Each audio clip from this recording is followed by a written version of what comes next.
ناظرین، حضرت سیدنا علی المرتضیٰ شیر خدا رضی اللہ تعالیٰ عنہ کا اسم گرامی علی ہے۔ آپ کی کنیت ابو الحسن اور ابو تراب ہے اور آپ کا لقب حیدر کرار ہے۔ آپ رضی اللہ تعالیٰ عنہ کے والد ابو طالب اور والدہ سیدہ فاطمہ بنت اسد رضی اللہ تعالیٰ عنہ ہیں۔ آپ رشتے میں حضور نبی کریم صلی اللہ علیہ وسلم کے چچا زاد بھائی اور داماد ہیں۔ حضرت سیدنا علی المرتضیٰ رضی اللہ تعالیٰ عنہ حضور نبی کریم صلی اللہ علیہ وسلم کی پیدائش کے 30 سال بعد مکہ مکرمہ میں پیدا ہوئے۔ آپ کی پیدائش خانہ کعبہ میں ہوئی اور رسول خدا صلی اللہ علیہ وسلم نے آپ کے منہ میں اپنا لعاب مبارک ڈالا تھا۔ آپ رضی اللہ تعالیٰ عنہ کا اسم مبارک علی بھی سرکار مدینہ صلی اللہ علیہ وسلم کا تجویز کردہ ہے۔ حضرت سیدنا علی المرتضیٰ رضی اللہ تعالیٰ عنہ کے والد ابو طالب چونکہ کثیر العیال تھے، چنانچہ آپ کی پرورش کی ذمہ داری حضور نبی علیہ السلام نے سنبھال لی۔ یوں آپ رضی اللہ تعالیٰ عنہ نے آغوش نبوت میں پرورش پائی۔ حضرت علی کی عمر ابھی 10 سال تھی کہ اس وقت نبی کریم صلی اللہ علیہ وسلم پر پہلی وحی کا نزول ہوا۔ آپ کو یہ سعادت بھی حاصل ہے کہ آپ بچوں میں سب سے پہلے اسلام قبول کرنے والے ہیں، جبکہ دین اسلام قبول کرنے والے اولین لوگوں میں شامل ہیں۔ حضرت سیدنا علی المرتضیٰ رضی اللہ تعالیٰ عنہ نے دین اسلام قبول کرنے کے بعد اپنی زندگی دین اسلام کی ترقی و ترویج کے لیے وقف کر دی، اور پھر ہر مشکل اور مصیبت کی گھڑی میں حضور نبی کریم صلی اللہ علیہ وسلم کے شانہ بشانہ کھڑے رہے۔ آپ نے کفار کے ساتھ جنگوں میں بہادری کے ایسے جوہر دکھائے جو تاریخ کے اوراق میں سنہری حروف سے درج کیے گئے۔ تاجدار مدینہ صلی اللہ علیہ وسلم کا فرمان ہے، جس نے علی سے محبت کی اس نے مجھ سے محبت کی، اور جس نے علی سے دشمنی کی اس نے مجھ سے دشمنی کی، اور جس نے مجھ سے محبت کی اس نے اللہ سے محبت کی، اور جس نے مجھ سے دشمنی کی اس نے اللہ سے دشمنی کی۔ ناظرین، رسول خدا صلی اللہ علیہ وسلم کے بچپن کے دور میں یمن میں ایک زاہد رہتا تھا جو ہر وقت عبادت و ریاضت میں مشغول رہتا تھا۔ اس زاہد کا نام مشرم بن وعیب تھا اور یہ زاہد یمن کے نام سے مشہور تھا۔ اس کی عمر 190 سال تھی اور یہ اکثر اوقات میں یہ دعا کرتا تھا، اے اللہ اپنے حرم سے کسی بزرگ کو بھیج تاکہ میں اس کی زیارت سے مشرف ہو سکوں۔ پھر اس زاہد کی دعا قبول ہوئی اور جناب ابو طالب تجارت کی غرض سے یمن پہنچے اور اس زاہد سے ملاقات ہوئی۔ زاہد نے جب آپ کو دیکھا تو انتہائی تعظیم سے پیش آیا اور پوچھنے لگا، آپ کہاں کے رہنے والے ہیں؟ جناب ابو طالب نے کہا، میں تہامہ کا رہنے والا ہوں۔ اس نے پوچھا، کون سے تہامہ کا؟ جناب ابو طالب نے جواب دیا کہ مکہ مکرمہ کا۔ زاہد نے پوچھا، تمہارا تعلق کس قبیلے سے ہے؟ ابو طالب نے جواب دیا کہ میرا تعلق بنی ہاشم بن عبد مناف سے ہے۔ زاہد نے جب جناب ابو طالب کی بات سنی تو بے اختیار آگے بڑھ کر بوسہ لیا اور کہنے لگا، الحمدللہ میری دعا قبول ہو گئی اور مجھے حرمین شریفین کے خادم کی زیارت نصیب ہوئی۔ پھر اس زاہد نے آپ سے نام دریافت کیا تو آپ نے بتایا کہ میرا نام ابو طالب ہے۔ زاہد نے پوچھا، آپ کے والد کا کیا نام ہے؟ تو جناب ابو طالب نے بتایا، میرے والد کا نام عبد المطلب ہے۔ زاہد نے جب عبد المطلب کا نام سنا تو بے اختیار اس کے منہ سے نکلا، اے ابو طالب وہ نبی پیدا ہو چکے ہیں یا نہیں؟ جناب ابو طالب نے کہا، میرے بھائی عبداللہ کا بیٹا محمد پیدا ہو گیا ہے اور وہ اس وقت تقریباً 29 سال کا ہے۔ اس زاہد نے کہا، آپ جب واپس جائیں تو انہیں میرا سلام کہیں اور انہیں کہیں کہ میں ان کو دوست رکھتا ہوں۔ پھر جب وہ نبی اس دنیا سے پردہ فرما جائیں گے تو پھر آپ کے بیٹے کی ولایت ظاہر ہوگی۔ جناب ابو طالب نے اس زاہد کی بات سن کر فرمایا کہ میں اس حقیقت کو کیسے جان سکتا ہوں؟ اس زاہد نے کہا کہ آپ وہ چیز جانتے ہیں جس سے میری سچائی کا علم ہو۔ جناب ابو طالب نے ایک سوکھے درخت کی جانب اشارہ کرتے ہوئے فرمایا، مجھے اس درخت سے تازہ انار چاہیے۔ اس زاہد نے دعا کے لیے ہاتھ اٹھائے اور بارگاہ خداوندی میں عرض کیا، اے اللہ میں نے نبی اور ولی کی تعریف کی، ان کے صدقے میں مجھے تازہ انار عطا فرما۔ چنانچہ دیکھتے ہی دیکھتے وہ درخت ہرا بھرا ہو گیا اور اس میں تازہ انار پک گئے۔ پھر جناب ابو طالب نے وہ انار کھایا اور اس عابد کا شکریہ ادا کرتے ہوئے واپس مکہ مکرمہ روانہ ہو گئے۔ ناظرین، حضرت سیدنا علی رضی اللہ تعالیٰ عنہ کے قبول اسلام کے بارے میں مروی ہے کہ حضرت علی رضی اللہ تعالیٰ عنہ چونکہ حضور نبی علیہ السلام کے زیر سایہ پرورش پا رہے تھے، اسی لیے آپ نے جب حضور نبی کریم صلی اللہ علیہ وسلم اور ام المومنین سیدہ خدیجہ رضی اللہ تعالیٰ عنہ کو عبادت میں مصروف دیکھا تو آپ نے رسول خدا صلی اللہ علیہ وسلم سے دریافت کیا، آپ یہ کیا کر رہے ہیں؟ نبی کریم صلی اللہ علیہ وسلم نے فرمایا، ہم خدائے واحد کی عبادت کرتے ہیں۔ حضرت علی رضی اللہ تعالیٰ عنہ نے دریافت کیا، یہ کیسی عبادت ہے؟ نبی کریم صلی اللہ علیہ وسلم نے فرمایا، یہ اللہ کا دین ہے اور اللہ نے مجھے اپنے دین کی تبلیغ اور لوگوں کی رشد و ہدایت کے لیے چنا ہے، اور میں تمہیں اسی اللہ وحدہ لا شریک پر ایمان لانے کی دعوت دیتا ہوں۔ حضرت سیدنا علی رضی اللہ تعالیٰ عنہ نے جب حضور نبی کریم صلی اللہ علیہ وسلم کی بات سنی تو حیران ہو گئے اور پوچھا کہ میں نے پہلے کبھی اس دین کے بارے میں نہیں سنا، اس بارے میں فیصلہ کرنا مشکل نظر آتا ہے، اس لیے میں اس بارے میں اپنے والد سے مشورہ کرنا چاہتا ہوں۔ نبی کریم صلی اللہ علیہ وسلم نے فرمایا، علی تمہیں اس بات کا حق حاصل ہے، لیکن ابھی تم اس بات کا ذکر کسی اور شخص سے نہ کرنا۔ حضرت علی رضی اللہ تعالیٰ عنہ نے حضور نبی کریم صلی اللہ علیہ وسلم سے وعدہ کیا کہ وہ اس بات کا ذکر کسی سے نہیں کریں گے۔ چنانچہ اس رات حضرت سیدنا علی رضی اللہ تعالیٰ عنہ سونے کے لیے لیٹے تو وہ اس بات پر غور کرتے ہوئے سو گئے۔ اللہ تبارک و تعالیٰ نے آپ کے قلب کو روشنی عطا فرمائی اور آپ نے اپنے والد بزرگوار سے مشورہ کیے بغیر اگلے روز نبی علیہ الصلوۃ والسلام کی خدمت اقدس میں حاضر ہو کر ان سے عرض کیا کہ مجھے دائرہ اسلام میں داخل فرما لیں۔ پھر رسول اللہ صلی اللہ علیہ وسلم نے آپ کو کلمہ توحید پڑھایا اور آپ نے اسلام قبول کر لیا۔ ناظرین، نبی اکرم صلی اللہ علیہ وسلم نے اعلان نبوت کے بعد خفیہ طور پر اپنی تبلیغ جاری رکھی اور اس عرصے میں کئی لوگ دائرہ اسلام میں داخل ہو گئے۔ 3 سال کی خفیہ تبلیغ کے بعد اللہ تبارک و تعالیٰ نے سورہ الشعراء کی آیت نازل فرمائی جس میں نبی علیہ الصلوۃ والسلام کو اپنے قریبی رشتہ داروں کو دعوت اسلام دینے کا حکم ہوا۔ ارشاد باری تعالیٰ ہوا، اے محبوب اپنے رشتہ داروں کو آخرت کے عذاب سے ڈرائیے۔ نبی اکرم صلی اللہ علیہ وسلم نے اس فرمان کے مطابق کوہ صفا کی چوٹی پر چڑھ کر اہل مکہ کو اسلام کی دعوت دی، لیکن وہ لوگ آپ پر غصہ ہو گئے۔ پھر آپ صلی اللہ علیہ وسلم نے ایک دعوت کا انتظام کیا جس میں عبد المطلب کے سارے بیٹے مدعو کیے گئے۔ رسول اللہ صلی اللہ علیہ وسلم نے ان سب کے سامنے توحید اور رسالت کا پیغام رکھا۔ نبی علیہ الصلوۃ والسلام کی اس دعوت کو سن کر بنی عبد المطلب نے منہ پھیر لیے۔ اس وقت حضرت سیدنا علی المرتضیٰ رضی اللہ تعالیٰ عنہ کھڑے ہوئے اور بلا خوف و خطر گویا ہوئے، یا رسول اللہ صلی اللہ علیہ وسلم، بے شک میں عمر میں اس وقت چھوٹا ہوں، کمزور ہوں، مگر میں آپ کی مدد کروں گا اور جو بھی آپ سے جنگ کرے گا میں اس سے جنگ کروں گا۔ حضرت علی کی یہ بات سن کر نبی علیہ الصلوۃ والسلام نے فرمایا، اے علی تو میرا بھائی اور وارث ہے۔ حضرت علی کی کمسنی اور ان کی جسمانی کمزوری کا ابو لہب نے مذاق اڑانا شروع کر دیا، لیکن وہ بدبخت آپ کی قوت روحانی کا ادراک کرنے سے قاصر تھا۔ ناظرین، جب حضور نبی کریم صلی اللہ علیہ وسلم کو مدینہ منورہ کی جانب ہجرت کرنے کا حکم ملا تو آپ نے حضرت سیدنا علی المرتضیٰ رضی اللہ تعالیٰ عنہ سے فرمایا، اے علی مجھے ہجرت کا حکم ہو گیا اور میں ابو بکر کے ساتھ مدینہ منورہ ہجرت کرنے والا ہوں۔ میرے پاس لوگوں کی جو امانتیں ہیں وہ میں تمہارے سپرد کرتا ہوں، تم ان امانتوں کو ان کے مالکوں تک پہنچا دینا۔ مشرکین مکہ آج رات مجھے قتل کرنے کا ناپاک ارادہ رکھتے ہیں، تم میری یہ چادر اوڑھ لو اور میرے بستر پر لیٹ جاؤ۔ حضرت علی رضی اللہ تعالیٰ عنہ نے نبی علیہ الصلوۃ والسلام کا فرمان سنا تو آپ نے نبی کریم صلی اللہ علیہ وسلم کی چادر اوڑھی اور بستر پر لیٹ گئے۔ پھر سرکار مدینہ صلی اللہ علیہ وسلم خاموشی کے ساتھ گھر سے نکلے اور مشرکین مکہ کو اس کی خبر تک نہ ہوئی، اور وہ رات بھر حضور نبی کریم صلی اللہ علیہ وسلم کے گھر کا محاصرہ کیے رہے، مگر صبح کے وقت انہیں خبر ملی کہ اللہ کے نبی تو یہاں سے جا چکے ہیں۔ حضرت عبداللہ ابن عمر رضی اللہ تعالیٰ عنہ سے مروی ہے، فرماتے ہیں کہ ہجرت مدینہ کے بعد نبی کریم صلی اللہ علیہ وسلم نے انصار و مہاجرین میں بھائی چارہ قائم فرمایا۔ حضرت سیدنا علی المرتضیٰ رضی اللہ تعالیٰ عنہ نے نبی کریم صلی اللہ علیہ وسلم کی خدمت میں حاضر ہو کر عرض کیا، یا رسول اللہ صلی اللہ علیہ وسلم، آپ نے تمام صحابہ کرام کے درمیان مساوات اخوت کا رشتہ قائم کیا، لیکن میرے ساتھ ایسا کچھ معاملہ نہیں کیا۔ نبی کریم صلی اللہ علیہ وسلم نے فرمایا، اے علی تم دنیا اور آخرت میں میرے بھائی ہو۔ ناظرین، حضور نبی کریم صلی اللہ علیہ وسلم کی لاڈلی صاحبزادی خاتون جنت حضرت سیدہ فاطمہ الزہرا سلام اللہ علیہا سے نکاح کے لیے حضرت سیدنا ابو بکر صدیق اور حضرت سیدنا عمر فاروق رضی اللہ تعالیٰ عنہ نے نبی کریم صلی اللہ علیہ وسلم کو پیغام بھیجا، مگر حضور علیہ الصلوۃ والسلام نے ان دونوں صحابہ کرام کو یہی جواب دیا کہ مجھے حکم الہی کا انتظار ہے۔ ایک دن حضرت سیدنا ابو بکر صدیق اور حضرت سیدنا عمر فاروق رضی اللہ تعالیٰ عنہ محو گفتگو تھے، اور گفتگو کا موضوع تھا کہ ہمارے سمیت بے شمار شرفاء نے نبی علیہ الصلوۃ والسلام کی دختر شہزادی کونین خاتون جنت سیدہ فاطمہ الزہرا رضی اللہ تعالیٰ عنہ سے نکاح کی خواہش ظاہر کی ہے، لیکن ہم میں سے کسی کو اس بارے میں مثبت جواب نہیں ملا۔ ایک علی رہ گئے ہیں، لیکن وہ اپنی تنگ دستی کی وجہ سے خاموش ہیں۔ ہمیں ان کی حوصلہ افزائی کرنی چاہیے تاکہ وہ حضور نبی کریم صلی اللہ علیہ وسلم سے سیدہ فاطمہ الزہرا رضی اللہ تعالیٰ عنہ سے نکاح کی خواہش کریں۔ چنانچہ یہ حضرات اسی وقت حضرت سیدنا علی المرتضیٰ رضی اللہ تعالیٰ عنہ کے گھر تشریف لے گئے۔ انہیں پتہ چلا کہ حضرت علی اس وقت ایک دوست کے باغ کو پانی دینے کے لیے گئے ہوئے تھے۔ جب یہ حضرات وہاں پہنچے تو انہوں نے حضرت سیدنا علی رضی اللہ تعالیٰ عنہ کو اس بات پر قائل کر لیا کہ وہ نبی کریم صلی اللہ علیہ وسلم سے ان کی شہزادی کا رشتہ مانگیں۔ انہیں یقین ہے کہ سرکار مدینہ صلی اللہ علیہ وسلم ان کی جانثاری اور شرافت کی بنا پر انہیں اپنی شہزادی کا رشتہ دے دیں گے۔ حضرت علی رضی اللہ تعالیٰ عنہ نے ان اکابر صحابہ کرام کی تحریک پر نبی علیہ الصلوۃ والسلام کی خدمت میں حاضر ہو کر آپ سے حضرت سیدہ فاطمہ الزہرا رضی اللہ تعالیٰ عنہ سے نکاح کی خواہش کا اظہار کیا۔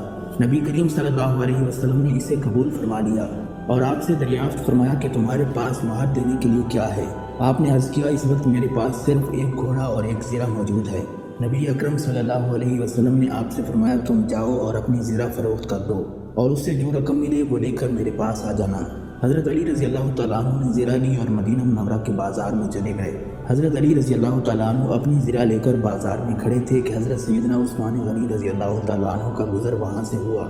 انہوں نے آپ سے یہاں کھڑے ہونے کی وجہ دریافت کی تو آپ نے بتایا میں یہاں اپنی زرہ فروخت کرنے کے لیے کھڑا ہوں۔ چنانچہ حضرت سیدنا عثمان غنی رضی اللہ تعالیٰ عنہ نے وہ زرہ 400 درہم میں خرید لی اور پھر وہ زرہ آپ کو تحفتاً دے دی۔ آپ نے واپس جا کر تمام ماجرا نبی کریم صلی اللہ علیہ وسلم کے گوش گزار کیا۔ نبی اکرم صلی اللہ علیہ وسلم نے حضرت عثمان غنی کا یہ اثار دیکھ کر ان کے حق میں دعائے خیر فرمائی اور زرہ کی رقم حضرت سیدنا ابو بکر صدیق کو دیتے ہوئے فرمایا کہ وہ اس سے حضرت سیدہ فاطمہ الزہرا رضی اللہ تعالیٰ عنہ کے لیے ضروری اشیاء خرید فرمائیں۔ حضرت سیدنا ابو بکر صدیق رضی اللہ تعالیٰ عنہ جب تمام اشیاء خرید کر لائے تو حضور نبی کریم صلی اللہ علیہ وسلم نے خود حضرت سیدنا علی رضی اللہ تعالیٰ عنہ اور حضرت سیدہ فاطمہ سلام اللہ علیہا کا نکاح پڑھایا۔ ناظرین، حضرت سیدہ فاطمہ الزہرا رضی اللہ تعالیٰ عنہ کی رخصتی کے بعد نبی اکرم صلی اللہ علیہ وسلم حضرت سیدنا علی رضی اللہ تعالیٰ عنہ کے گھر تشریف لے گئے اور اپنی مختر سے فرمانے لگے اے فاطمہ میں نے تمہاری شادی خاندان کے سب سے بہتر شخص سے کی ہے۔ پھر نبی کریم صلی اللہ علیہ وسلم نے دونوں کو دعا دیتے ہوئے فرمایا الہی ان دونوں میں محبت پیدا فرما، انہیں ان کی اولاد میں برکت عطا فرما، ان کو خوش نصیب بنا، ان پر اپنی رحمتیں نازل فرما اور ان کی اولاد کو ترقی اور پاکیزگی عطا فرما۔ ناظرین، رمضان المبارک 2 ہجری میں بدر کے مقام پر حق و باطل کا پہلا معرکہ پیش آیا۔ غزوہ بدر میں لشکر اسلام کی تعداد 313 تھی، جن کے پاس 70 اونٹ اور 3 گھوڑے تھے، جبکہ کفار کی تعداد 1000 کے قریب تھی اور ان کے پاس جنگی ساز و سامان بھی وافر موجود تھا۔ غزوہ بدر کا آغاز اس وقت کے جنگی قواعد و ضوابط کے مطابق پہلے فردن ہوا۔ میدان جنگ میں کفار کی جانب سے عتبہ بن ربیعہ اپنے بھائی شیبہ اور اپنے بیٹے ولید کے ساتھ میدان جنگ میں اترا۔ ان تینوں کے مقابلے میں حضور نبی کریم صلی اللہ علیہ وسلم نے 3 انصاری نوجوانوں کو میدان جنگ میں اتارا۔ عتبہ نے ان انصاریوں کو دیکھا تو اس نے للکار کر حضور نبی کریم صلی اللہ علیہ وسلم سے کہا آپ ہمارے مقابلے میں ہمارے بھائیوں کو میدان جنگ میں بھیج دیں، جس پر نبی علیہ السلام نے ان تینوں انصاری نوجوانوں کو واپس بلایا اور حضرت سیدنا امیر حمزہ، حضرت سیدنا علی المرتضیٰ اور حضرت عبیدہ بن حارث رضی اللہ تعالیٰ عنہ کو میدان میں بھیجا۔ حضرت عبیدہ بن حارث اس وقت ضعیف تھے اور ان کی عمر اس وقت تقریباً 80 سال تھی، لیکن آپ جذبہ جہاد سے سرشار تھے۔ آپ کا مقابلہ عتبہ سے ہوا۔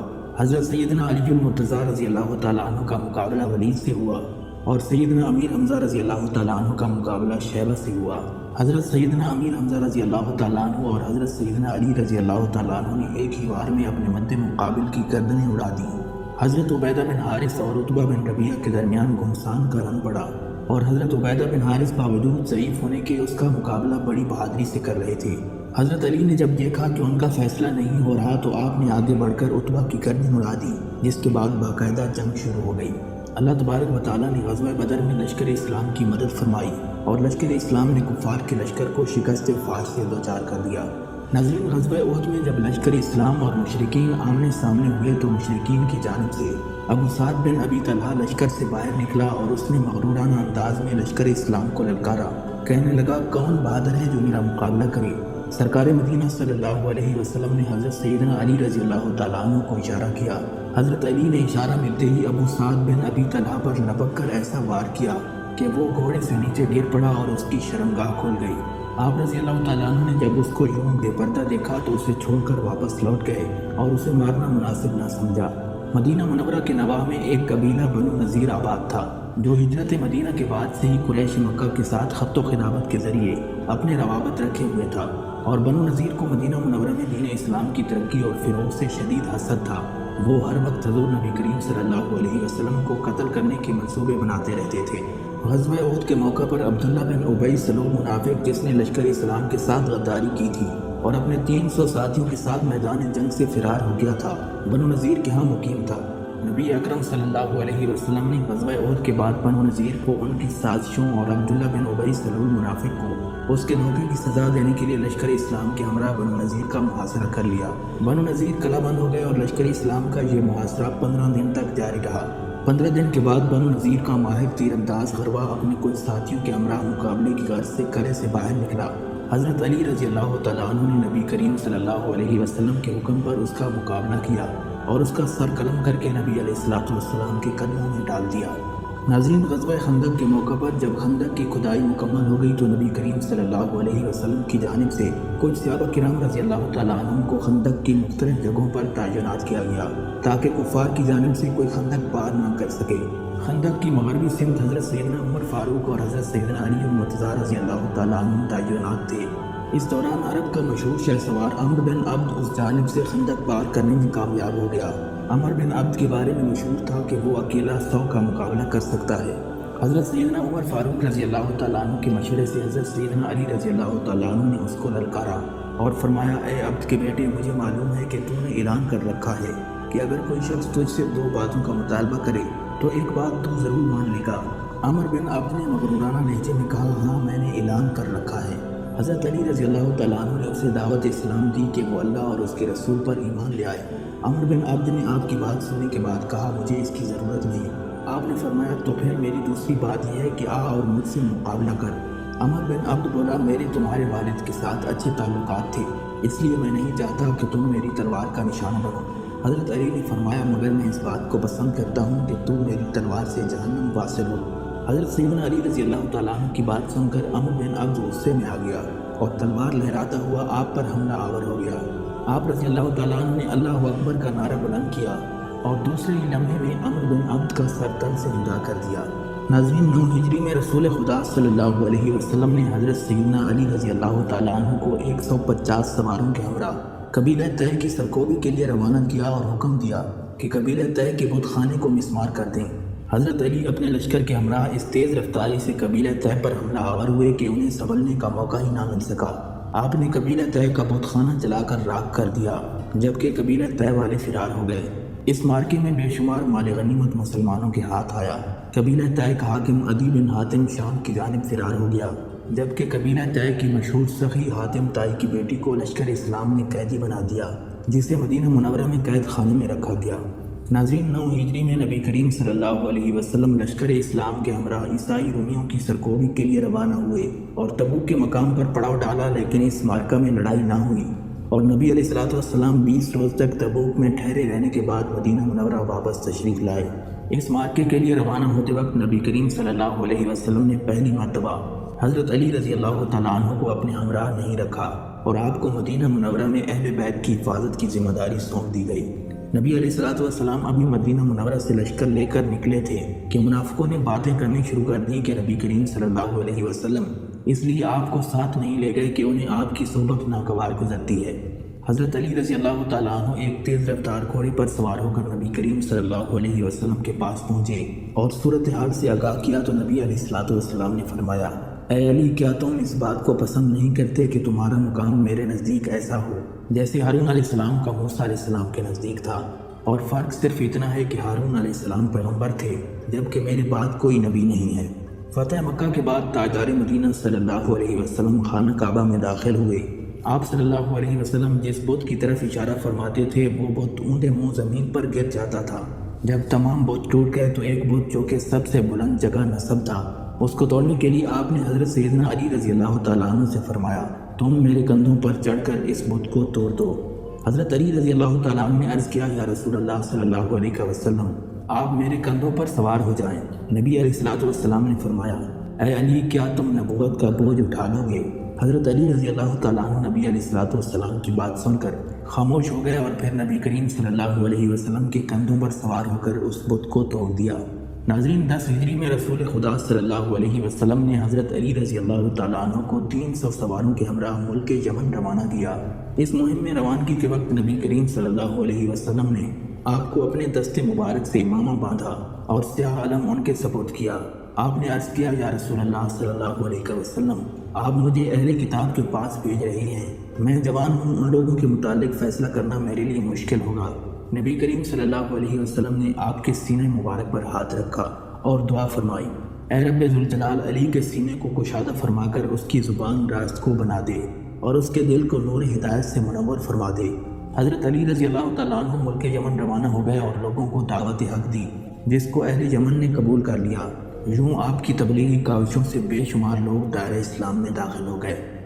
ناظرین، ایک دن حضرت جبریل علیہ السلام ایک طباق لے کر آئے جو جنت کے سیبوں سے لبریز تھا۔ حضرت جبریل علیہ السلام نے طباق حضور نبی کریم صلی اللہ علیہ وسلم کے سامنے رکھ کر عرض کیا، یا رسول اللہ صلی اللہ علیہ وسلم، آپ اس میں سے اس شخص کو عنایت فرمائیں جو آپ کو پیارا ہو۔ یہ طباق ایک نورانی خوان پوش سے ڈھکا ہوا تھا۔ حضور نبی کریم صلی اللہ علیہ وسلم نے اپنا ہاتھ اس طباق میں داخل کر کے ایک سیب نکالا۔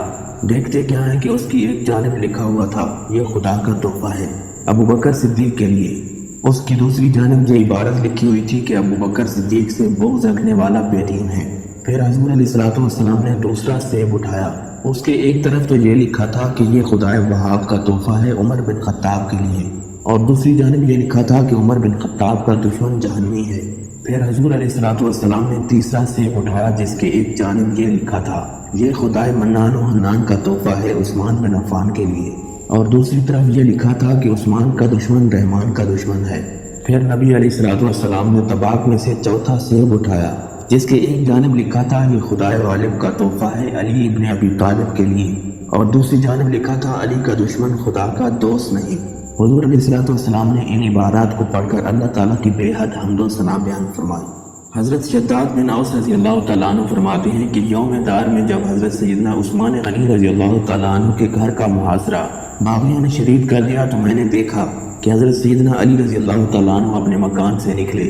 آپ نے حضور نبی کریم صلی اللہ علیہ وسلم کا عمامہ سر پر باندھ رکھا تھا اور ہاتھ میں تلوار پکڑی ہوئی تھی۔ حضرت سیدنا علی المرتضیٰ رضی اللہ تعالیٰ عنہ کے ہمراہ حضرت سیدنا امام حسن اور حضرت عبداللہ ابن عمر رضی اللہ تعالیٰ عنہ بھی موجود تھے۔ حضرت علی رضی اللہ تعالیٰ عنہ حضرت عثمان کے گھر پہنچے اور شر پسندوں کو وہاں سے بھگا دیا۔ پھر حضرت علی رضی اللہ تعالیٰ عنہ نے سلام عرض کیا اور کہنے لگے، امیر المومنین، بلا شبہ حضور علیہ السلام نے یہ امر اس وقت تک حاصل نہیں کیا جب تک آپ نے اپنے ہمراہیوں سمیت ان کا مقابلہ جو شکست کھانے والے تھے نہ کر لیا، اور خدا کی قسم اس قوم کے متعلق اس کے سوا اور کوئی گمان نہیں کہ یہ آپ کو قتل کرنے والے ہیں۔ آپ ہمیں حکم دیں کہ ہم ان سے لڑیں۔ حضرت عثمان رضی اللہ تعالیٰ عنہ نے فرمایا، اے علی، تم جانتے ہو جس آدمی نے اللہ کے لیے حق کو دیکھا اور اس بات کا اقرار کیا کہ میں تمہیں قسم دے کر کہتا ہوں کہ میرے بارے میں نہ تو کسی کا خون بہایا جائے اور نہ خود کا خون بہنے دیا جائے۔ حضرت سیدنا علی رضی اللہ تعالیٰ عنہ نے ایک مرتبہ پھر آپ سے درخواست کی کہ انہیں اجازت دی جائے، لیکن حضرت سیدنا عثمان غنی نے پھر وہی جواب دیا۔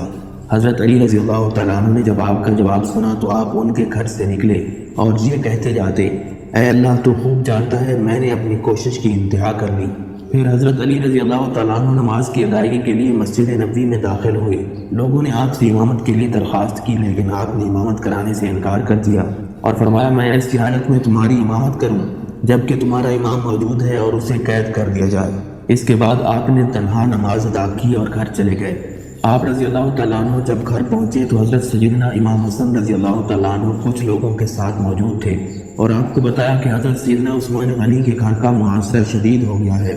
حضرت علی نے یہ سن کر فرمایا، یہ باغی انہیں شہید کر دیں گے۔ لوگوں نے پوچھا، اے ابو الحسن، آپ حضرت عثمان کو قتل کیے جانے کے بعد کس مقام پر دیکھتے ہیں؟ حضرت علی نے فرمایا، میں ان کو جنت کے باغات میں دیکھتا ہوں۔ لوگوں نے پوچھا، اے ابو الحسن، ان باغوں کا کیا انجام ہوگا؟ حضرت سیدنا علی رضی اللہ تعالیٰ عنہ نے فرمایا، یہ سب آگ اور ذلت کے گڑھوں میں ہوں گے۔ حضرت سعد بن ابی وقاص رضی اللہ تعالیٰ عنہ فرماتے ہیں کہ حضور نبی کریم صلی اللہ علیہ وسلم مکہ مکرمہ سے واپس مدینہ منورہ تشریف لا رہے تھے۔ آپ نے غدیر قوم کے مقام پر اپنے تمام صحابہ کرام کو جمع کیا اور فرمایا، تمہارا ولی کون ہے؟ صحابہ کرام نے 3 مرتبہ جواب میں کہا کہ ہمارے ولی اللہ اور اس کے رسول ہیں۔ حضور علیہ السلام نے ارشاد فرمایا، جس کا ولی اللہ اور اس کا رسول ہے اس کا ولی علی بھی ہے۔ حضرت ابو طفیل رضی اللہ تعالیٰ عنہ سے روایت ہے، حضرت سیدنا علی رضی اللہ تعالیٰ عنہ نے لوگوں کو جمع کیا اور ان سے پوچھا، تمہیں یاد ہے حضور علیہ السلام نے غدیر قوم والے دن اللہ اور اس کے رسول سے میرے بارے میں کیا فرمایا تھا؟ مجمع میں 30 افراد نے بآواز بلند کہا کہ حضور علیہ السلام نے فرمایا تھا، جس کا مولا میں ہوں علی بھی اس کا مولا ہے۔ حضرت ابو ہریرہ رضی اللہ تعالیٰ عنہ سے روایت ہے، فرماتے ہیں کہ حضرت سیدنا عمر فاروق رضی اللہ تعالیٰ عنہ نے فرمایا، علی کو 3 ایسی بہترین فضیلتیں عطا کی گئیں جن میں سے ایک بھی اگر مجھے مل جاتی تو وہ میرے نزدیک دنیا سے زیادہ محبوب ہوتی۔ لوگوں نے پوچھا، وہ 3 فضیلتیں کون سی ہیں؟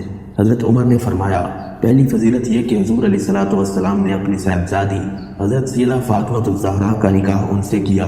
دوسری فضیلت یہ ہے کہ ان دونوں کو مسجد میں رکھا اور جو کچھ انہیں حلال ہے مجھے حلال نہیں۔ تیسری فضیلت یہ کہ غزوہ خیبر کے دن انہیں علم عطا فرمایا۔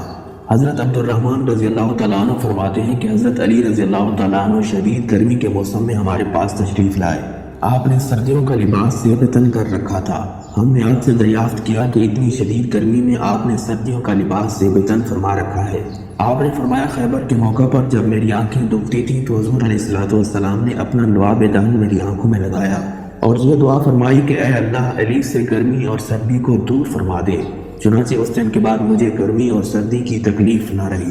حضرت علی رضی اللہ تعالیٰ عنہ ایک مرتبہ بیمار ہو گئے تو حضور علیہ السلام آپ کی عیادت کے لیے تشریف لائے اور آپ کو اپنی چادر میں لے کر دعا فرمائی جس سے آپ تندرست ہو گئے۔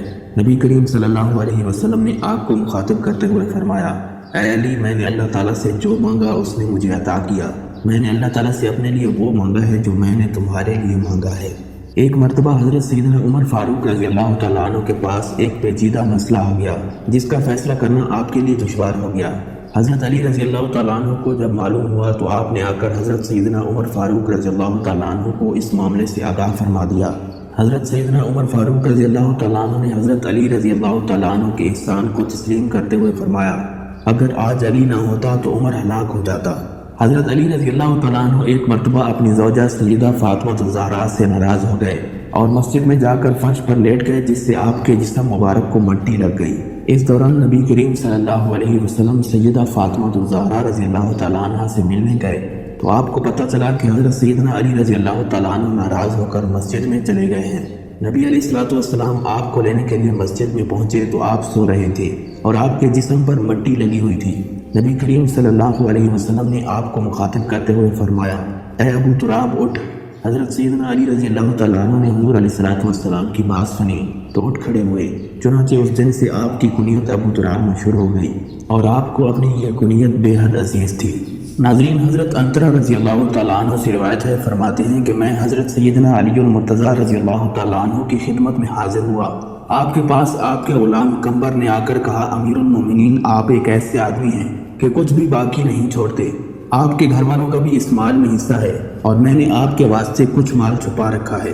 حضرت سیدنا علی المرتضیٰ رضی اللہ تعالیٰ عنہ نے فرمایا وہ کیا ہے؟ کمبر نے کہا چلیے اور دیکھ لیجئے کہ وہ کیا ہے۔ پھر کمبر آپ کو ایک مکان میں لے گیا جہاں ایک بڑے برتن میں سونے اور چاندی کے زیورات بھرے ہوئے تھے۔ حضرت سیدنا علی رضی اللہ تعالیٰ عنہ نے اسے دیکھا تو کمبر سے فرمایا تجھے ماں گم کرے، تو نے ارادہ کیا تھا کہ میرے گھر میں آپ داخل ہو۔ پھر آپ رضی اللہ تعالیٰ عنہ نے اس کا وزن کروایا اور اس کو تقسیم فرما دیا۔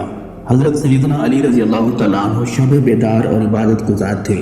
آپ رضی اللہ تعالیٰ عنہ کو عبادت میں اس قدر خشوع و خضوع حاصل تھا کہ آپ نماز کے لیے کھڑے ہوتے تو اپنے ارد گرد کی کچھ خبر نہ رہتی، یہاں تک کہ جسم پر ہونے والی کسی واردات کی خبر بھی نہ ہوتی۔ ایک مرتبہ آپ رضی اللہ تعالیٰ عنہ کو تیر لگ گیا جو جسم میں اتنی گہرائی تک چلا گیا کہ اس کا نکالنا مشکل ہو گیا۔ آپ نے فرمایا جب میں نماز کے لیے کھڑا ہوں گا تو تم اس تیر کو نکال لینا۔ چنانچہ آپ نماز کے لیے کھڑے ہوئے اور اس تیر کو نکال دیا گیا، یہاں تک کہ آپ نے اف تک نہ کی۔ ناظرین، روایات میں آتا ہے کہ ایک مرتبہ حضرت سیدنا علی المرتضیٰ رضی اللہ تعالیٰ عنہ نماز کے لیے کھڑے تھے کہ آپ کے گھر کو آگ لگ گئی۔ آگ اس قدر پھیل گئی کہ یہ خطرہ لاحق ہو گیا کہ کہیں آپ جل نہ جائیں۔ لوگ برابر آپ کو آوازیں دیتے رہے مگر آپ اپنے ارد گرد کے ماحول سے بے خبر نماز کی ادائیگی میں مصروف رہے۔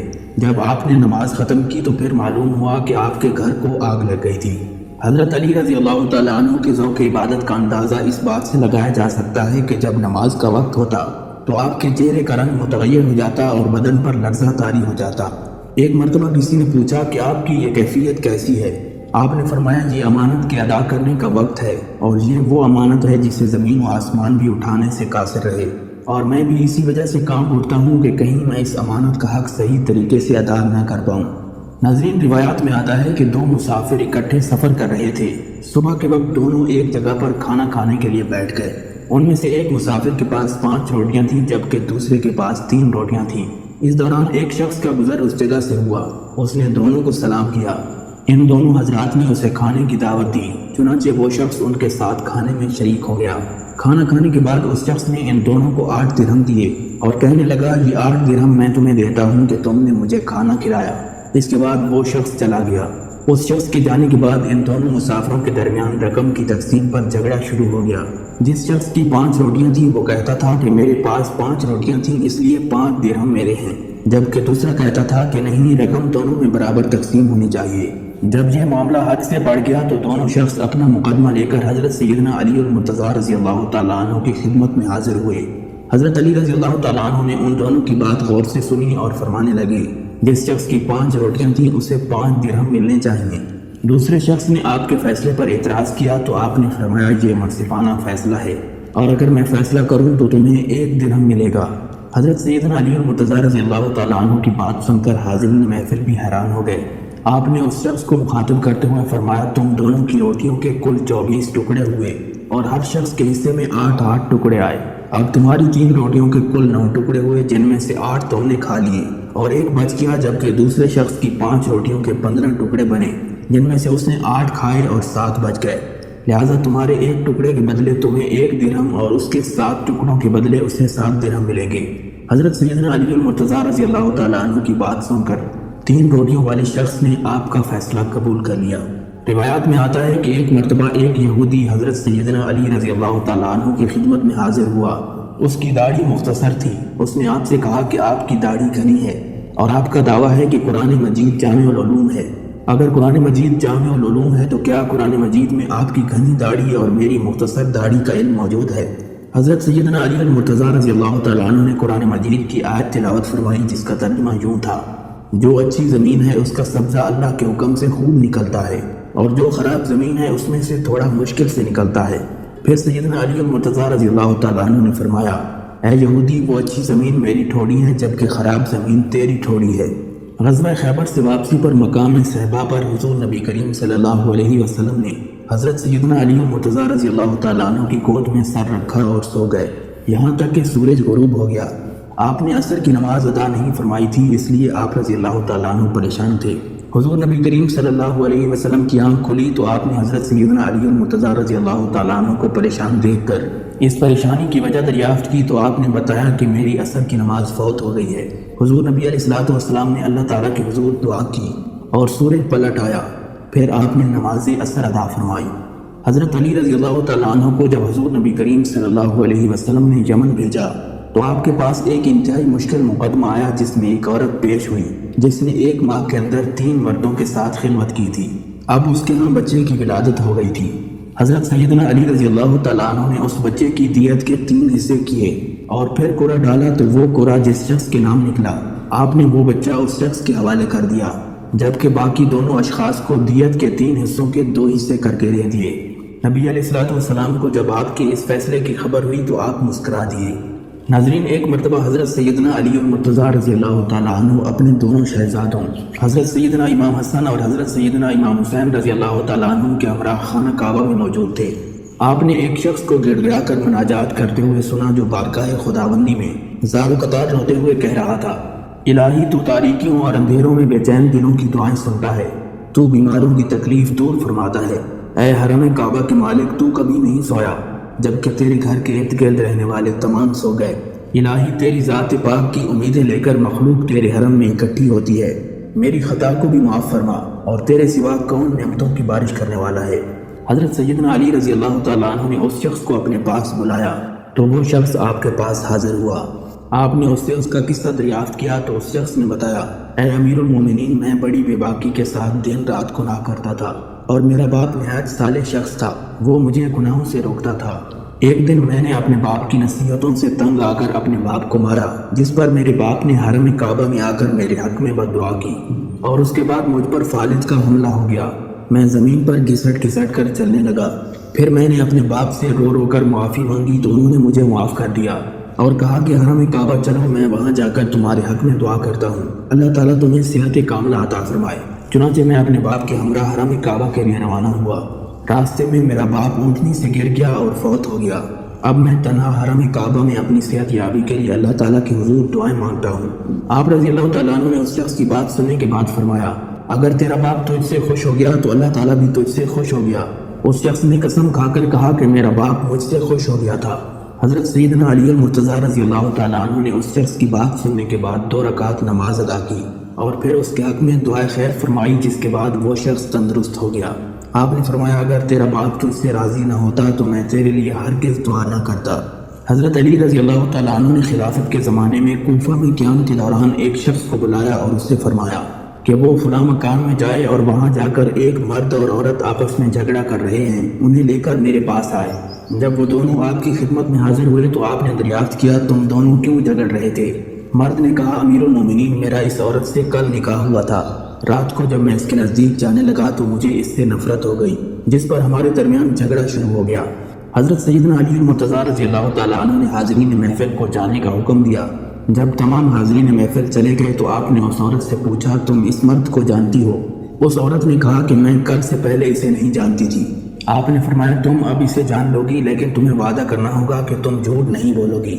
اس عورت نے آپ سے وعدہ کر لیا۔ حضرت سیدنا علی رضی اللہ تعالیٰ عنہ نے فرمایا تم فلاں شخص کی بیٹی ہو اور تمہارا نام یہ ہے۔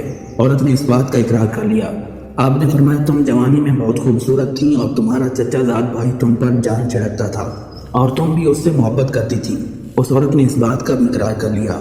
آپ نے فرمایا ایک دن تم دونوں نے زنا کیا جس سے تم حاملہ ہو گئی، تمہاری ماں نے تمہاری پردہ پوشی کی اور تم نے خفیہ طور پر ایک بچہ جنا جسے تم نے ایک دیوار کے نیچے ڈال دیا۔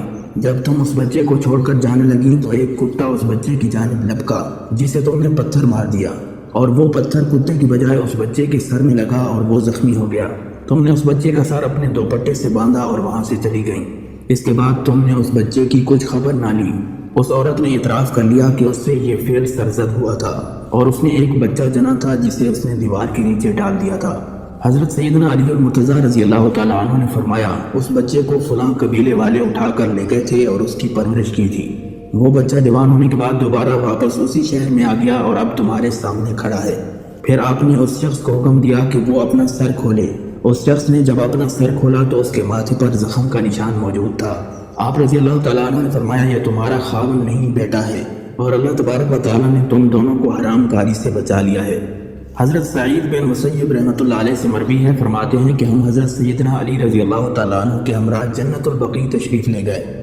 حضرت علی رضی اللہ تعالیٰ عنہ نے اہل قبور کو مخاطب کرتے ہوئے بآواز بلند سلام کیا اور ان لوگوں سے ان کے حالات دریافت فرمائے۔ قبروں سے وعلیکم السلام کی آوازیں بلند ہوئیں اور اہل قبور نے آپ سے اپنے گھر والوں کے حالات دریافت کیے۔ آپ نے فرمایا تمہاری بیویوں نے نکاح کر لیے، تمہارے مال کو وارثوں نے تقسیم کر دیا، تمہارے چھوٹے بچے یتیم ہونے کے بعد در بدر پھرنے لگے، تمہارے مضبوط اور اونچے محلوں میں تمہارے دشمن آرام سے زندگی بسر کرنے لگے۔ آپ رضی اللہ تعالیٰ عنہ کے جواب میں اہل قبور نے کہا امیر المومنین ہماری خبر یہ ہے کہ ہمارے کفن پرانے ہو کر پھٹ گئے اور ہم نے جو کچھ دنیا میں خرچ کیا وہ یہاں پا لیا اور ہم جو کچھ دنیا میں چھوڑ کر آئے تھے ہمیں اس میں خسارہ اٹھانا پڑا۔ حضرت سیدنا امام جعفر صادق علیہ السلام سے مروی ہے، فرماتے ہیں کہ ایک مرتبہ حضرت سیدنا علی رضی اللہ تعالیٰ عنہ ایک ایسی دیوار کے نیچے بیٹھے مقدمے کا فیصلہ فرما رہے تھے جو کمزور تھی۔ لوگوں نے آپ سے کہا کہ یہ دیوار کمزور ہے، آپ یہاں سے اٹھ جائیں، لیکن آپ نے فرمایا کہ مقدمے کی کارروائی جاری رکھو، اللہ تبارک و تعالیٰ بہترین محافظ ہے۔ چنانچہ مقدمے کی کارروائی جاری رہی۔ جب آپ نے مقدمے کا فیصلہ سنا دیا اور وہاں سے اٹھ کر چلے گئے تو وہ دیوار گر پڑی۔ ناظرین، حضرت سیدنا علی رضی اللہ تعالیٰ عنہ کا ایک حبشی غلام تھا جو نہایت محب اور وفادار تھا۔ ایک مرتبہ اس نے چوری کر لی، لوگوں نے اسے پکڑ کر آپ کی خدمت میں پیش کیا جہاں اس نے اپنے جرم کا اعتراف کر لیا۔ آپ رضی اللہ تعالیٰ عنہ نے اس کا ہاتھ کاٹ دیا۔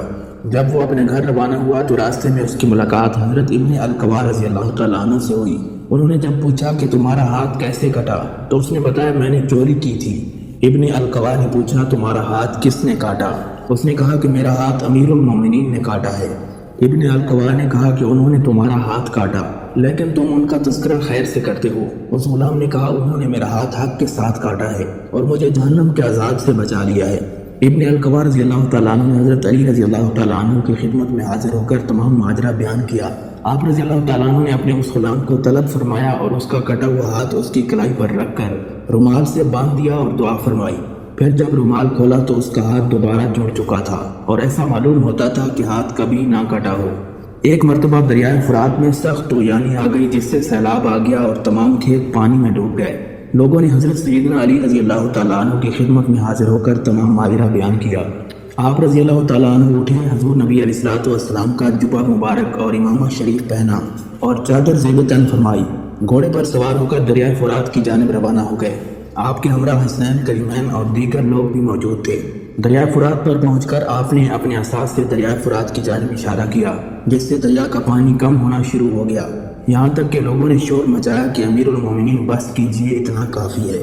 ایک مرتبہ ایک شخص حضرت سیدنا علی رضی اللہ تعالیٰ عنہ کی خدمت میں حاضر ہوا اور کہنے لگا، امیر المومنین، میں سفر پر جانا چاہتا ہوں، لیکن مجھے جنگلی درندوں سے ڈر لگتا ہے۔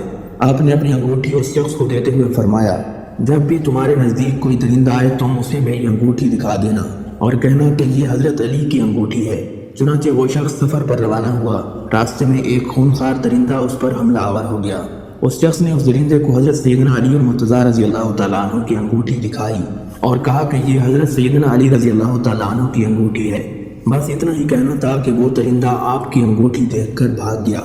ناظرین، مقام صفین پر حضرت سیدنا علی رضی اللہ تعالیٰ عنہ کا گزر لشکر سمیت ایک ایسی جگہ سے ہوا جہاں پانی دستیاب نہیں تھا۔ لشکر نے آپ سے پانی کی نایابی پر شکوہ کیا تو آپ نے ایک جانب جا کر فرمایا، یہاں کھدائی کرو۔ اس جگہ زمین کی کھدائی شروع ہوئی، لیکن ایک بھاری پتھر سامنے آ گیا۔ حضرت سیدنا علی رضی اللہ تعالیٰ عنہ نے آگے بڑھ کر اس پتھر کو ایک ہی جھٹکے میں باہر نکال دیا۔ جیسے ہی وہ پتھر نکلا، وہاں سے پانی کا ایک چشمہ جاری ہو گیا۔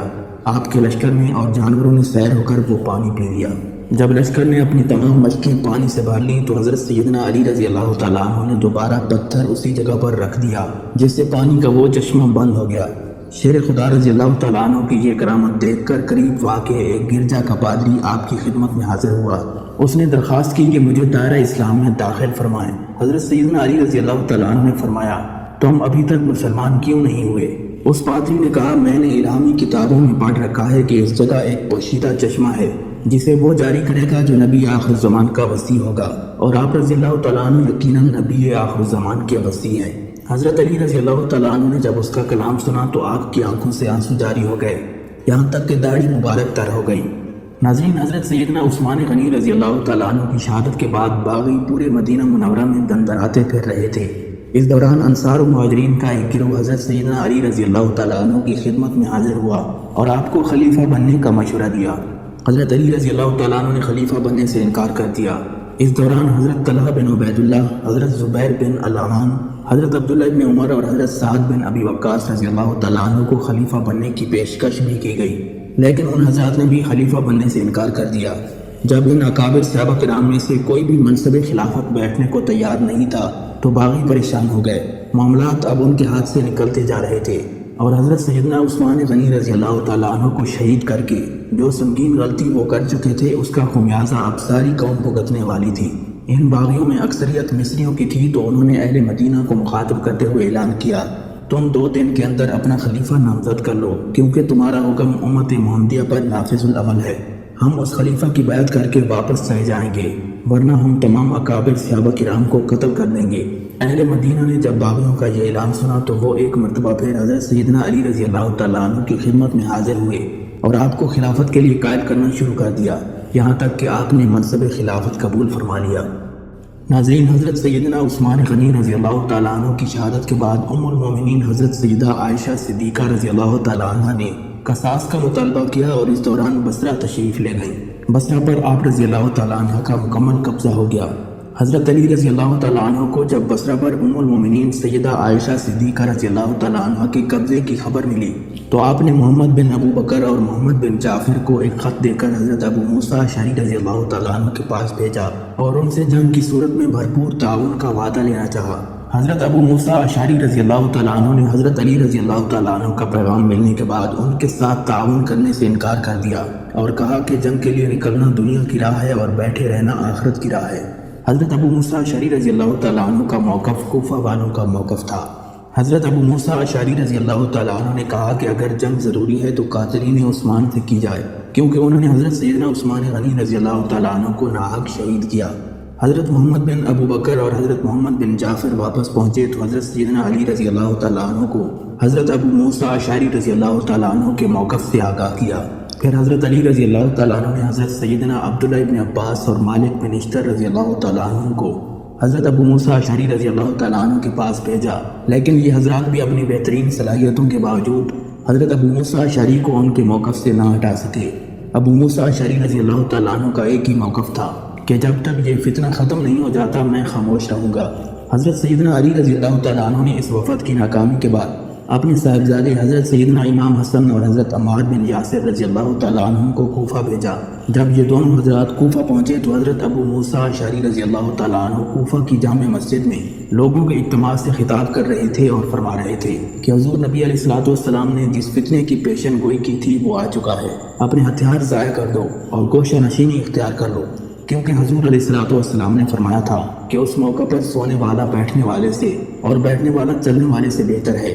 حضرت سیدنا امام حسن اور حضرت عمار بن یاسر رضی اللہ تعالیٰ عنہ اس وقت مسجد میں داخل ہوئے اور حضرت ابو موسیٰ اشعری رضی اللہ تعالیٰ عنہ سے سلام کرنے کے بعد ان سے گفتگو شروع کی۔ حضرت ابو موسیٰ اشعری نے حضرت عمار بن یاسر رضی اللہ تعالیٰ عنہ کو مخاطب کرتے ہوئے کہا، تم نے عثمان کی کوئی مدد نہیں کی اور فاجروں کے ساتھ شامل ہو گئے۔ حضرت عمار بن یاسر رضی اللہ تعالیٰ عنہ کو یہ سن کر غصہ آ گیا۔ حضرت سیدنا امام حسن رضی اللہ تعالیٰ عنہ نے ان دونوں کی مداخلت کرتے ہوئے فرمایا، لوگوں نے اس بارے میں ہم سے کوئی مشورہ نہیں کیا اور سوائے اصلاح کے ہمارا کوئی مقصد نہیں، اور امیر المومنین اصلاح امت کے کاموں میں کسی سے خوف نہیں کھاتے۔ حضرت ابو موسیٰ اشعری رضی اللہ تعالیٰ عنہ نے حضرت سیدنا امام حسن کی بات سن کر کہا، میرے ماں باپ آپ پر قربان ہوں، آپ نے درست فرمایا، مگر تمام مسلمان آپس میں بھائی بھائی ہیں اور بھائی کا خون اور مال حرام ہے۔ کوفہ کے لوگ حضرت سیدنا امام حسن رضی اللہ تعالیٰ عنہ کی بہت عزت و توقیر کرتے تھے، اس لیے اہل کوفہ کو حضرت سیدنا امام حسن رضی اللہ تعالیٰ عنہ کے آنے سے ان کی جانب رغبت ہو گئی۔ پھر نواسہ رسول امام حسن رضی اللہ تعالیٰ عنہ نے ممبر پر کھڑے ہو کر تقریر فرمائی، اے لوگوں، ہماری دعوت کو قبول کرو اور ہماری اطاعت کرو، اس وقت جس مصیبت میں ہم مبتلا ہیں اس میں ہماری مدد کرو۔ امیر المومنین کا فرمانا ہے کہ اگر ہم مظلوم ہیں تو ہماری حمایت کرو اور اگر ہم ظالم ہیں تو ہم سے حق وصول کرو۔ حضرت سیدنا امام حسن رضی اللہ تعالیٰ عنہ کی تقریر سن کر اہل کوفہ کے دل نرم ہو گئے اور انہوں نے حضرت سیدنا امام حسن رضی اللہ تعالیٰ عنہ کو اپنی حمایت کا یقین دلایا۔ چنانچہ صبح کے وقت 9,500 لوگوں کی ایک جماعت حضرت سیدنا امام حسن رضی اللہ تعالیٰ عنہ کے ہمراہ ذی وقار کے مقام پر پہنچی، جہاں حضرت سیدنا علی رضی اللہ تعالیٰ عنہ اپنے لشکر کے ہمراہ قیام پذیر تھے۔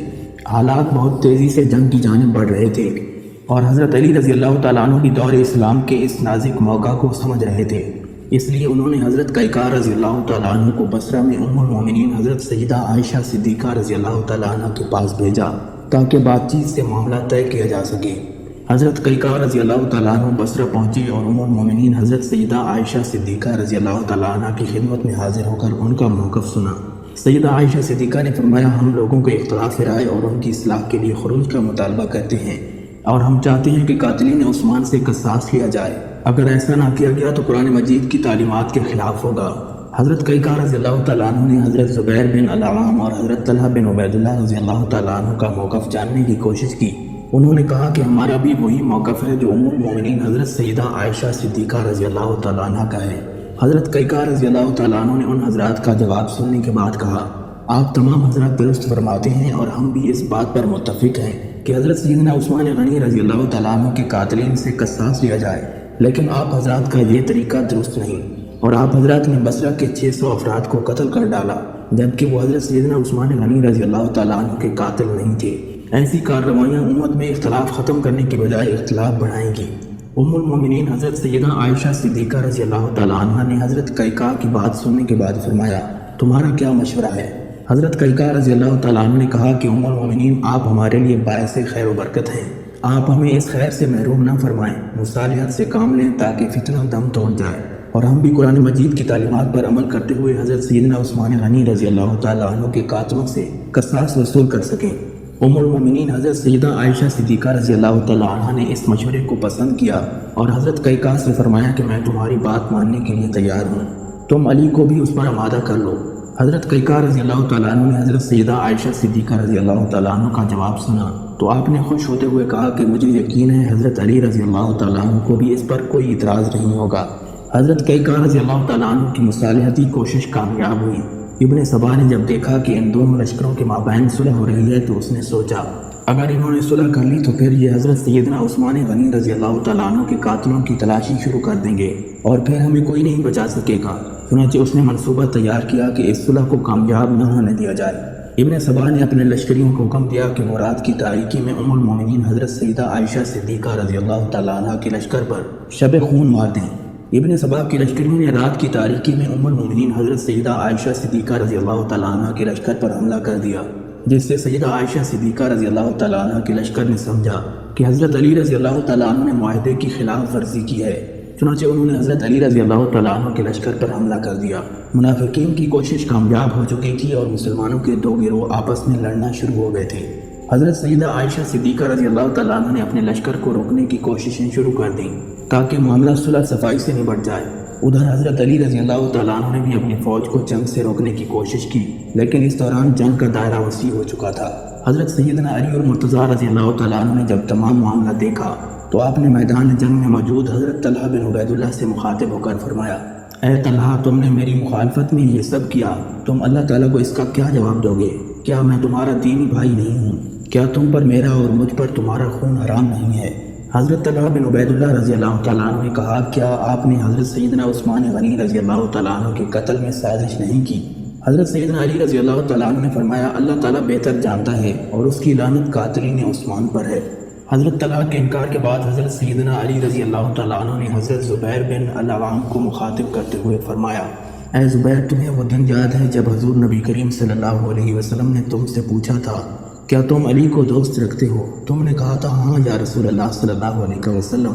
پھر نبی علیہ الصلوۃ والسلام نے ارشاد فرمایا تھا، تم ایک دن علی سے ناحق لڑو گے۔ حضرت زبیر بن العوام رضی اللہ تعالیٰ عنہ نے جب حضرت سیدنا علی رضی اللہ تعالیٰ عنہ کی بات سنی تو آپ کی آنکھوں میں آنسو آ گئے اور آپ نے فرمایا، اے ابو الحسن، اگر آپ مجھے یہ بات مدینہ منورہ میں یاد دلاتے تو میں ہرگز آپ کے مقابلے کے لیے نہ نکلتا۔ اس تمام گفتگو کے بعد حضرت زبیر بن العوام رضی اللہ تعالیٰ عنہ اس جنگ سے علیحدہ ہو گئے۔ آپ نے اپنے صاحبزادے حضرت عبداللہ بن زبیر رضی اللہ تعالیٰ عنہ کو بھی حکم دیا، لیکن انہوں نے جنگ سے کنارہ کشی اختیار کرنے سے انکار کر دیا۔ حضرت زبیر بن العوام رضی اللہ تعالیٰ عنہ میدان جنگ سے علیحدہ ہو کر تنہا بصرہ روانہ ہو گئے۔ راستے میں عانف بن قیس کے لشکر کا ایک بدبخت عمرو بن جرموز آپ کے تعاقب میں روانہ ہو گیا۔ آپ نے اس سے دریافت کیا کہ تو میرے ساتھ کیوں آتا ہے؟ اس نے کہا، مجھے آپ سے ایک مسئلہ پوچھنا ہے۔ آپ نے فرمایا، میں نماز کی ادائیگی کے بعد تیرے سوال کا جواب دوں گا۔ یہ کہہ کر آپ نماز کے لیے کھڑے ہو گئے اور اس بدبخت نے آپ کو شہید کر دیا اور حضرت سیدنا علی رضی اللہ تعالیٰ عنہ کی خدمت میں حاضر ہوا۔ حضرت علی رضی اللہ تعالیٰ عنہ کو جب خادم نے عمرو بن جرموز کے آنے کی خبر دی تو آپ نے فرمایا، اس بدبخت کو جہنم کی بشارت کے ساتھ اندر آنے کی اجازت دو۔ عمرو بن جرموز جب حضرت سیدنا علی رضی اللہ تعالیٰ عنہ کی خدمت میں حاضر ہوا تو آپ نے اس کے ہاتھ میں حضرت زبیر بن العوام کی تلوار دیکھ کر فرمایا، اے بدبخت، یہ وہ تلوار تھی جو عرصہ دراز تک حضور نبی کریم صلی اللہ علیہ وسلم کی حفاظت فرماتی رہی۔ عمرو بن جرموز نے جب حضرت سیدنا علی رضی اللہ تعالیٰ عنہ کا کلام سنا تو آپ کو بھی برا بھلا کہنا شروع کر دیا اور پھر اپنے پیٹ میں تلوار مار کر خودکشی کر لی۔ حضرت زبیر بن العوام رضی اللہ تعالیٰ عنہ کی میدان جنگ سے علیحدگی کے بعد حضرت طلحہ بن عبید اللہ رضی اللہ تعالیٰ عنہ بھی سوچ میں پڑ گئے کہ انہیں بھی میدان جنگ چھوڑ دینا چاہیے۔ ابھی آپ رضی اللہ تعالیٰ عنہ اسی سوچ میں گم تھے کہ مروان بن حکم نے آپ کو تیر مارا جس سے آپ شدید زخمی ہو گئے۔ حضرت طلحہ بن عبید اللہ رضی اللہ تعالیٰ عنہ کو اسی حالت میں بصرہ لے جایا گیا جہاں آپ بہت زیادہ خون بہہ جانے کی وجہ سے وصال فرما گئے۔ حضرت کعب رضی اللہ تعالیٰ عنہ جو کہ ام المومنین حضرت سیدہ عائشہ صدیقہ رضی اللہ تعالیٰ عنہ کے اونٹ کی مہار پکڑے ان کی حفاظت کر رہے تھے تو حضرت سیدہ عائشہ صدیقہ رضی اللہ تعالیٰ عنہ نے انہیں حکم دیا کہ وہ قرآن مجید پکڑ کر اس بات کا اعلان کریں کہ ہمیں قرآن مجید کا فیصلہ منظور ہے، تم بھی قرآن مجید کا فیصلہ منظور کر لو۔ حضرت کعب رضی اللہ تعالیٰ عنہ نے اپنی جان کی پرواہ کیے بغیر اعلان کرنا شروع کر دیا۔ ابن سبا نے جب دیکھا کہ حالات ایک مرتبہ پھر قابو میں آنے والے ہیں تو اس نے اپنے ساتھیوں کو تیروں کی بارش کرنے کا حکم دے دیا، جس سے ام المومنین حضرت سیدہ عائشہ صدیقہ رضی اللہ تعالیٰ عنہ کے بے شمار جانثار شہید ہو گئے۔ ام المومنین حضرت سیدہ عائشہ صدیقہ رضی اللہ تعالیٰ عنہ کی حفاظت کرنے والے باری باری شہید ہوتے جا رہے تھے۔ حضرت علی رضی اللہ تعالیٰ عنہ نے جب دیکھا کہ جنگ میں کمی کی بجائے شدت آتی جا رہی ہے تو آپ نے سوچا کہ اگر کسی طرح جنگ نہ روکی گئی تو بہت سے اکابر صحابہ کرام شہید ہو جائیں گے۔ چنانچہ آپ رضی اللہ تعالیٰ عنہ نے آگے بڑھ کر حضرت سیدہ عائشہ صدیقہ رضی اللہ تعالیٰ عنہ کے اونٹ کی کونچیں کاٹ ڈالی جس سے ناکا نیچے گر پڑا۔ آپ نے حضرت محمد بن ابی بکر کو حکم دیا کہ تم اپنی ہمشیرہ اور ام المومنین حضرت سیدہ عائشہ صدیقہ کی حفاظت کرو تاکہ انہیں کچھ نقصان نہ پہنچے۔ چنانچہ حضرت محمد بن ابو بکر نے حضرت سیدہ عائشہ صدیقہ رضی اللہ تعالیٰ عنہ کو اٹھایا اور عماری کے مقام پر تشریف لے گئے جہاں قریب کوئی دوسرا شخص موجود نہیں تھا۔ سیدہ عائشہ صدیقہ رضی اللہ تعالیٰ عنہ کے اونٹ کے بیٹھتے ہی جنگ کا زور کم ہونا شروع ہو گیا اور کچھ دیر بعد جنگ ختم ہو گئی۔ جنگ کے ختم ہوتے ہی حضرت علی رضی اللہ تعالیٰ عنہ ام المومنین حضرت سیدہ عائشہ صدیقہ رضی اللہ تعالیٰ عنہ کی خدمت میں حاضر ہوئے اور ان سے حال دریافت کیا۔ بعد ازاں دونوں فریقین کے مابین صلح کا معاہدہ طے پایا۔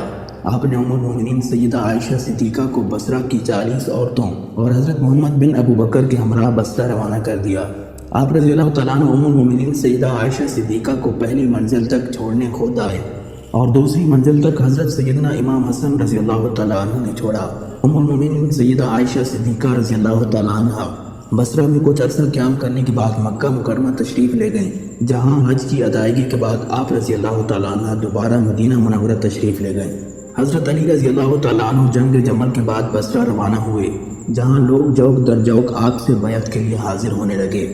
آپ نے حضرت سیدنا عبداللہ بن عباس رضی اللہ تعالیٰ عنہ کو بصرہ کا گورنر مقرر فرمایا اور خود کوفہ تشریف لے گئے۔ آپ رضی اللہ تعالیٰ عنہ نے کوفہ جانے کے بعد اسے دارالخلافہ مقرر کیا اور اس بات کا اعلان کیا کہ تمام امور خلافت اب مدینہ منورہ کی بجائے کوفہ سے انجام دیے جائیں گے۔ اس دوران انتظامی امور میں آپ نے مختلف تبدیلیاں فرمائیں۔ مدائن پر یزید بن قیس کو گورنر مقرر کیا گیا، خراسان پر خالد بن قاس کو گورنر مقرر کیا گیا، موصل اور شام سے متصل دیگر علاقوں پر اشتر، نخی اور اصفہان پر محمد بن سلیم کو گورنر مقرر کیا گیا۔ حضرت اسبغ رضی اللہ تعالیٰ عنہ سے مروی ہے، فرماتے ہیں کہ ایک مرتبہ حضرت سیدنا علی رضی اللہ تعالیٰ عنہ کے ہمراہ ہمارا گزر اس جگہ سے ہوا جہاں آج کل حضرت سیدنا امام علی مقام امام حسین کا مزار موجود ہے۔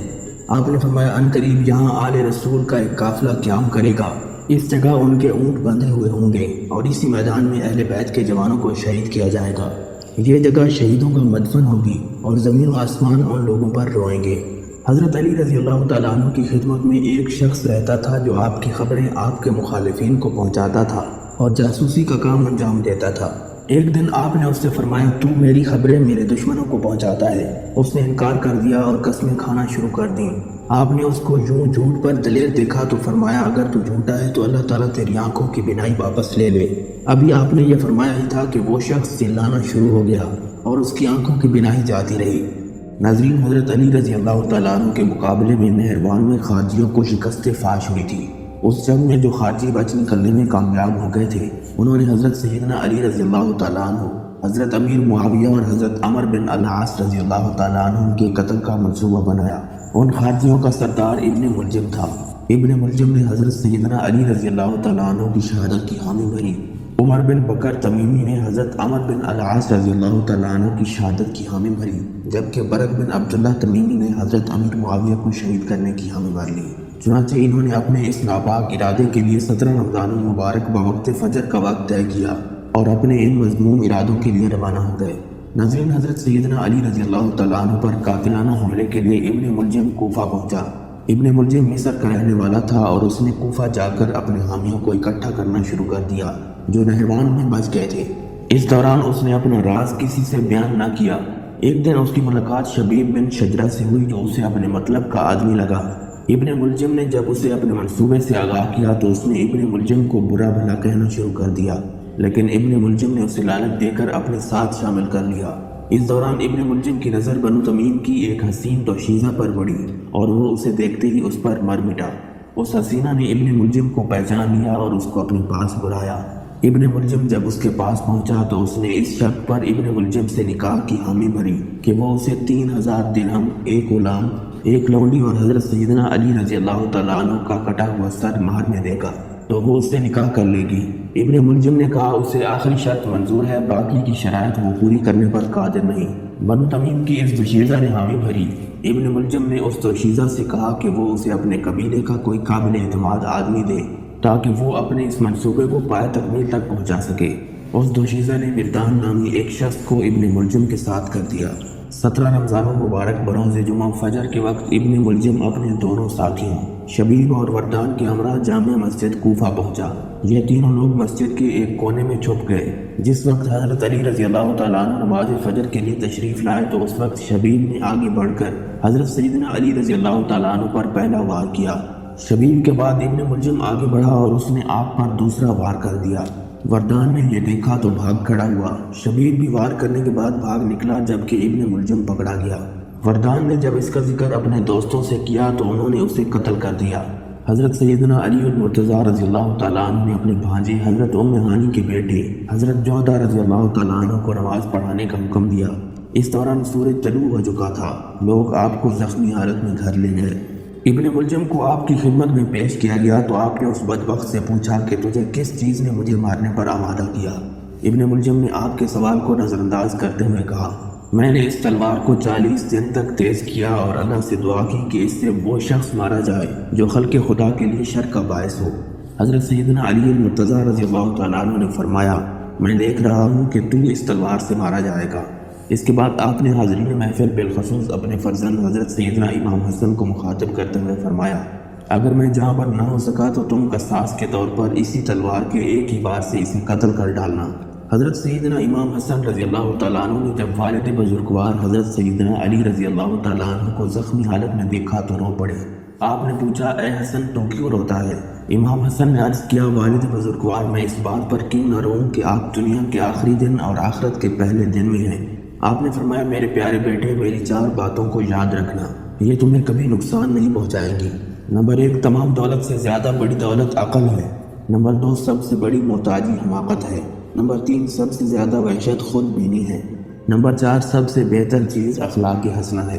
4 باتیں مزید یہ ہیں کہ خود کو احمق کی دوستی سے بچانا، کیونکہ وہ تیرے ساتھ نفع کا ارادہ کرے گا اور نقصان پہنچائے گا۔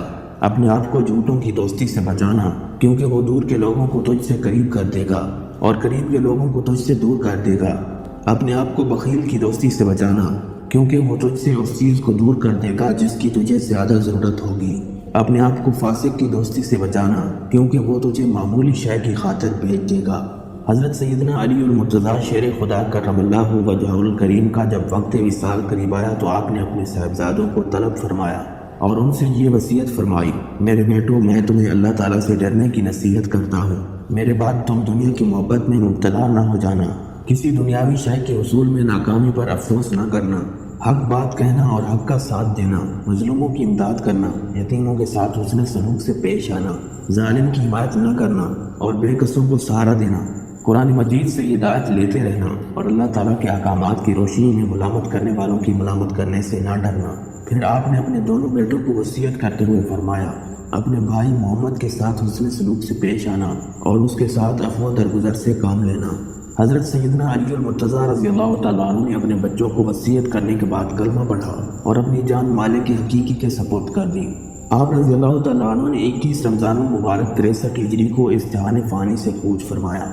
حضرت سیدنا علی المرتضیٰ رضی اللہ تعالیٰ عنہ کو امام حسن، امام حسین اور حضرت عبداللہ ابن جعفر رضی اللہ تعالیٰ عنہ نے غسل دیا۔ امام حسن رضی اللہ تعالیٰ عنہ نے آپ کی نماز جنازہ پڑھائی اور آپ کو دارالامارت کوفہ میں سپرد خاک کیا گیا۔ بعض روایات کے مطابق حضرت سیدنا علی رضی اللہ تعالیٰ عنہ کو کوفہ کی جامع مسجد میں مدفون کیا گیا، جبکہ کچھ روایات کے مطابق آپ کو کوفہ سے 17 کلومیٹر دور دفن کیا گیا۔